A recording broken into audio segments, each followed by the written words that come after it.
Hello, what's going on, Weiss players? This is Frank, about to show you a deck profile on Face Day Night Heavensfield. It's red-yellow, Shirou Saber Rush.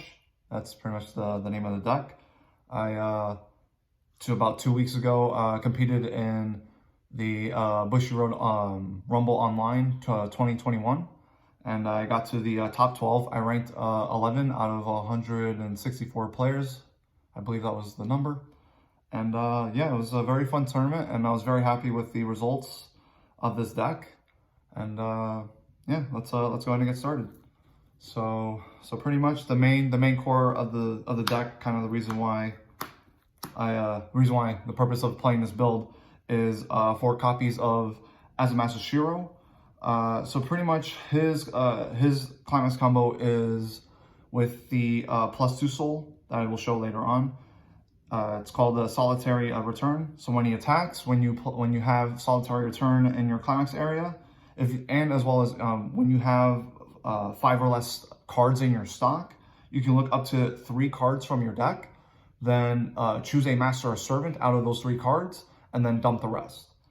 And then his first effect is whenever his damage gets canceled, you can pay 1 stock to draw a card. So this card is unbelievable. It's a very powerful card for level 0. There's not really many good level 0 combos. You don't really see them. He's definitely an exception. He's very, very powerful. Very easy to deal high amount of damage due to the fact that it's a +2 soul, as well as he's amazing also for the fact that he has great synergy with the level 0 Ilya and the In Charge of Fuyuki Rin, which is the level 1 card. So him in conjunction with those 2 cards makes this deck pretty wild, and just you filter through your deck really fast with his combo. And then he also him with the level 1 Rin gives you the flexibility to play him at level 0 or play him as a level, pretty much you can treat him as a level 1 combo. So yeah, so this card, absolutely amazing. Absolutely love this card. So now the next 4 cards are, this is pretty much a mandatory staple if you're playing Face Day Night for the most part. 4 copies of the Ilya Akatsuki. Pretty much just discard a card, look up to 4, and then choose a master among those cards. Yeah, there's not really much I can really say about this card. It's a staple. You have to really play it. If you're playing Face Day Night, you're pretty much playing this as a 4 of, and in any Fate build that you're playing, it's an amazing card, especially with the fact that you also have the 2/1 heroic Rin Archer, which is another staple card that most Fate players basically, if not pretty much willing to bet, pretty much all Fate players play it. Yeah, you pretty much dig through your deck through it, and, trying to find the heroic Rin Archer as fast as you can. And then once you have it, then you at level 2 would play it to free fresh, basically. So yeah, this card is more or less basically mandatory if you're playing Fate. Then next is 4 copies of the Presage Flower Sakura. Pretty much this is the best brainstormer in the Fate series, and out of all the Fate main series sets. This is your best one, so that's the main reason why I play it. It's because it's a self-tap brainstorm, salvage character, any character. So it's basically a splashable brainstormer. So it's granted I don't play the gold bar, the gold bar trigger, but the brainstorm is warranted enough that you don't really need to play this for its first effect. Next, I play 3 copies of the Saber Altar. It's a drop searcher, and then it gets 1500 when you have a 2 or less stock. And yeah, so she's great for serving as a multi-purpose for being a searcher, in case if you need to get some kind of card, whatever card you're missing, whether it's the Sakura, the Ilya, the As a Master Shirou, pretty much any card that you might need, she's there. And then she's also great as being as a starter, going first, as a starter, you player. She's a 3500. So she's really good as a beat stick as well. So next is 2 copies of the Entrusted Arm of Archer Shirou. He's the stock bomb, and when he gets reversed as well, if you have 2 or less cards in your memory, you can send him to memory. So pretty much he gives you memory compression. This is basically another card that most Fate players pretty much use, because so pretty much like once you use this effect, you're taking out basically, if you're playing like 3 of this, you're taking out 3 cards out of your deck, which is really good. And normally people play 3. I only play 2 just because I teched one specific card just in case if I faced any decks that played like rest counters or like anti-damage counters. So that's pretty much why I'm only playing 2. But I would say normally you would play 3. And then here's pretty much the tech card that I was mentioning earlier. Style of a Night Saber. Her first effect is that the middle character on the center stage character that's in the middle gets pretty much hexproof. They get the ability that they cannot be chosen by your opponent's card effects.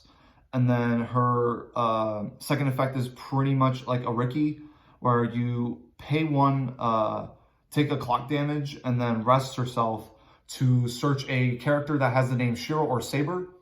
So that's kind of the main reason why I teched her as a 1-of, just more as like a failsafe in case if I did face against any decks that would have something that would stop me from dealing damage. So thankfully in the tournament it didn't really come up. I never really used it, but just as a good insurance, that's why I played as a 1-of. It's a decent card also because my deck is mainly focused around Shirou and Saber, especially at level 3. Yeah, she's a decent tech 1-of to have. And now going on for level 1s, I play 4 copies of the In Charge of Fuyuki Rin. This card is absolutely amazing. It's definitely one of the best cards, in my personal opinion. It's one of the best cards in Heaven's Feel Volume 1. It has a lot of text to it. It has like 5 effects. Main reason why I play her is for the fact that she has her 4th effect is when you place a climax in your climax area when you place a climax in your climax area during the climax phase, you can pay 1 to look up to 4 and grab a master or servant, and then send the rest to your waiting room. So using her effect on top of the As a Master Shirou when you do the +2 soul is very powerful, because then you're going to be using her effect on top of the multiple copies of Shirou that you're having on the board when you're doing the +2 soul. So she's absolutely amazing.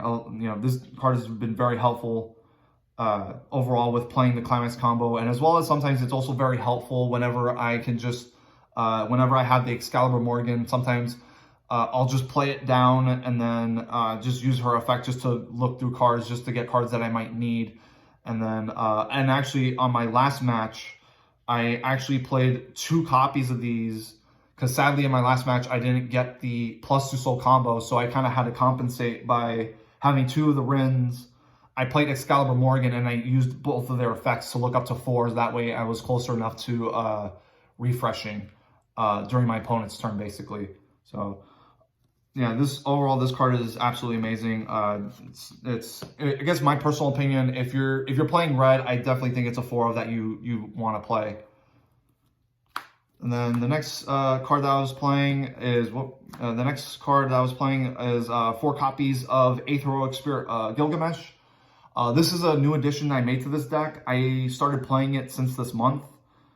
Main reason being why I played this card was because the idea behind this card was his effect is when you play him from your hand, you search, basically you go through your waiting room, you grab multiple copies of himself from the waiting room, and you put them face down as markers under him, and he gets 1500 power for each marker. So he kind of acts like he acts as sort of like as a main beat stick for level 1. I don't really expect him to really get over cards like cards that get standby like level 2s and things like that. But the main idea with this card was at level 2, when I want to do the free fresh with the Heroic Rin and Archer, I would play this card first to grab as many markers of the Gilgamesh as possible.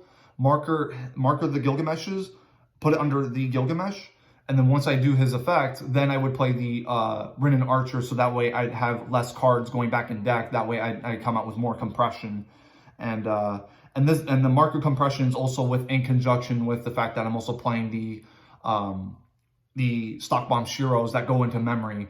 So having that in addition to also playing markers with the Gilgamesh also really helps with compressing as well. So overall, he's been working really well in testing and as well as in the tournament. He definitely served his purpose, and he's a very solid card. Next, I believe this is next I was playing 2 copies of the Bowman's Guidance Archer. His effect is when he attacks, you can reveal the top card. If the card is a Master Servant or an event card, you can choose a character, including himself, to give them 3,000 for the turn. So main reason why I played him was to kind of give like my cards like some form of a power boost, especially particularly if I end up playing the Gilgamesh that I just showed earlier. Yeah, so he was just a little bit of an outlet or of a way to pretty much give power boost in case if I needed to like beat over some level 1s, depending on like the matchup of whatever I was playing against. But overall, very decent card. And he also definitely, I will say one example I can give is I believe it was I think it was the slime deck that I was playing against, that they stand by the 2/2 that you send a waiting room and give a character a 4,000 power. So he was kind of helpful in that situation where I would use him to boost the Gilgamesh and try to bait out the 2/2 just to kind of have him get over with dealing with the whole 4K power, and just to kind of get it off the board. That way pretty much I can have some way to have an open lane and try to deal like an extra soul pretty much. So very decent card. And last level 1 card I play is just 1 copy of the anti-change or ring counter. I didn't get to use her, but she's just a good to have card just in case if it ever comes up, especially at like level 1. And very also because the way how this deck functions, because you have so many ways to grab cards with the Rin and the Shirou, as a Master Shirou, you have so many ways to recoup cards in this deck that the discarding 2 from this effect is not really detrimental for playing in this deck. And then for level 2s, I just only play 3 copies of the Heroic Rin Archer. This is the free fresh card in your deck. This is pretty much a main staple in most, if not all, Fate decks. It's a fantastic card. It basically, at level 2, you pretty much, with this card, you want to, once you hit level 2, you want to abuse it as much as you can. Take advantage of the opportunity of free freshing, and especially also at level 3 as well, if the opportunity comes up at level 3. Because free freshing pretty much acts as like a pseudo heal, basically, because you're by doing this effect, you're avoiding refresh damage. So it's not true healing, but it acts like healing just due to the fact that you're not taking refresh damage, and the fact that because you're drawing a card, it filters itself out as well. So this card is absolutely fantastic, pretty much a must-have at 3. And then now for level 3s. I play 2 copies of the Justice on Behalf of Another Shirou. He's the early play that I use in this deck. I think I only played him once in the tournament.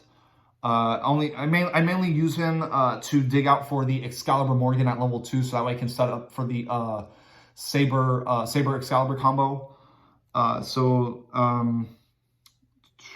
then he also has his third effect, where when he attacks, give another character X amount of power based on how many characters you have on your board. So it sometimes comes up once in a while. It's not the main reason why I run it. It's mainly just for the second effect, to dig through 3 cards to grab anything. And very good card. Next, I play 2 copies of the Trigger Off Shirou. Main reason why I play this card is to basically it acts as an extender to help me activate the Excalibur combo. Because his ability is when you play him from your hand, you can choose a card in your waiting room and put it face up as a marker. The idea is to grab the Excalibur Morgan, put it as a marker. And then his second effect is at the beginning of your attack phase, you can pay 1 stock to choose a climax that you have under it as a marker, and you play it in your climax area. And then his third effect, which I never really got to use, but his third effect is when he attacks, if you pretty much have a full board, if you have 4 or more other Master of Servants, on attack, you can give, I believe it was any character. Yeah, you can give any character, including himself, +2 soul for the turn. So he's a good way because he gives +2 soul. So when you're doing the Excalibur combo, he's a good way to give you the ability to side attack. That way you can avoid having to deal with like money counters and things like that, or rest counters.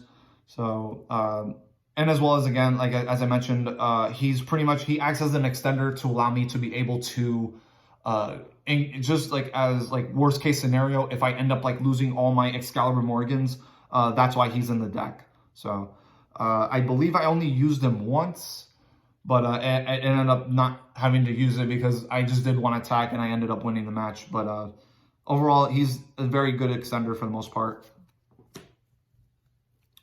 Next, I play 3 copies of A Knight's Oath Saber. So she's the Musashi burn from Unlimited Blade Works Volume 1. So this card it's always been a good card. I mean, most people that have played Fate know this card. It's, you know, pretty much, it's always been one of the best finishers in Fate, just because of how good Musashi burn is in general. And this card also becomes more powerful because of the which I'm about to show right now, is the Oath of the Sword Saber. So the idea with this card is when I do the Saber combo, I attack to give it the cancel burn 3 twice. That way she has cancel burn 3 twice in addition to her Musashi burn as well. So in total, basically, when I do the combo, she will have pretty much overall a total of 4 attacks, basically. Her normal attack, and then when the normal attack gets canceled, then she has burn 3 twice, which is 2 more attacks, and then her Musashi burn making a 3rd attack. So in total, it'd be 4 attacks pretty much with just the 1. So overall, pretty much if you're playing yellow, you're basically going to be playing this card pretty much at 3 or 4. So. And then now the main finisher of this deck is the Oath of the Sword Saber. I play 3 copies of it. So pretty much it's a healer. Its first effect, pretty much heal. And then her climax combo with Excalibur is on attack, you discard 3 Master of Servants. And then you can choose any character, including herself, to get, when the card's damage gets canceled, you can burn 3 twice. So pretty much, yeah, it's as I pretty much explained it earlier. The main level 3 endgame with this deck is to have 1 copy of her on the board, and then have 2 of the Knight's Oath Saber, having 2 copies of her pretty much like on the sides, basically. And yeah, you pretty much with having that board, you have a total of 9 attacks, sorry. You have 7 attacks, because you have 1 of her, 2 from one of the Saber Musashis, and then with the Excalibur combo, you have 4 attacks with the other Saber Musashi, since you're giving it the cancel burn 3. And I have won 2 games with doing this combo. It's very, very strong. And because the climax combo is off the Excalibur, you have a bit of flexibility to choose what Excalibur climax card you want to use with it. And yeah, overall, in my personal opinion, this is one of the best finishers in the Fate main series. And well, excuse me, sorry, his battery was running low. And as I was saying, one of my personal opinions, this card is one of the best finishers in the Fate series, in my personal opinion. So that's pretty much it with the level 3s. And now to show you pretty much the climax cards. So 4 copies of the Solitary Return. It's the +2 soul. This works off the As a Master Shirou. Yeah, it's a great card, and it's good climax combo. And then the Excalibur card that I use is 4 copies of the Excalibur Morgan. I use this one because I like using the door trigger. I almost was going to play the choice trigger Excalibur, but I figured to kind of even out the red and yellow, I decided to play the Excalibur Morgan. So yeah, and that's pretty much it. That's the deck profile, and hope you guys liked it. And just leave any comments, and yeah, have a good day.